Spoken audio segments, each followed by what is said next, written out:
বঙ্গোপসাগরে তৈরি হওয়া নিম্নচাপের জেরে সপ্তাহভর বৃষ্টির পূর্বাভাস ছিলই। আর সেই পূর্বাভাসকে সত্যি করে মঙ্গলবার থেকে বৃষ্টিতে ভিজছে শহর কলকাতা সহ দক্ষিণবঙ্গের একাধিক জেলা।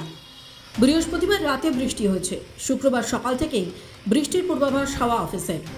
আর সেই পূর্বাভাসকে মিলিয়ে দিয়েই সকাল থেকে দফায় দফায় চলছে বৃষ্টি। আবহাওয়া দফতর সূত্রের খবর, আজ কলকাতা, দক্ষিণ চব্বিশ পরগনা সহ বেশ কিছু জেলাতেই বৃষ্টি হবে। আগামীকাল অর্থাৎ শনিবারেও 2 চব্বিশ পরগনা, 2 মেদিনীপুরে মাঝারি থেকে ভারী বৃষ্টির সম্ভাবনা রয়েছে। রবিবারও চলবে বৃষ্টি। হুগলি, দক্ষিণ চব্বিশ পরগনা, 2 মেদিনীপুর, ঝাড়গ্রাম, পুরুলিয়া, বাঁকুড়ায় ভারী বৃষ্টি হতে পারে। হাওয়া অফিসের পূর্বাভাস বলছে, শুক্রবার শহরের সর্বোচ্চ তাপমাত্রা 31 ডিগ্রির কাছাকাছি থাকবে। অন্যদিকে হাওয়া অফিস জানাচ্ছে, 28 অগস্ট পর্যন্ত উত্তরবঙ্গে ভারী থেকে মাঝারি বৃষ্টির পূর্বাভাস রয়েছে।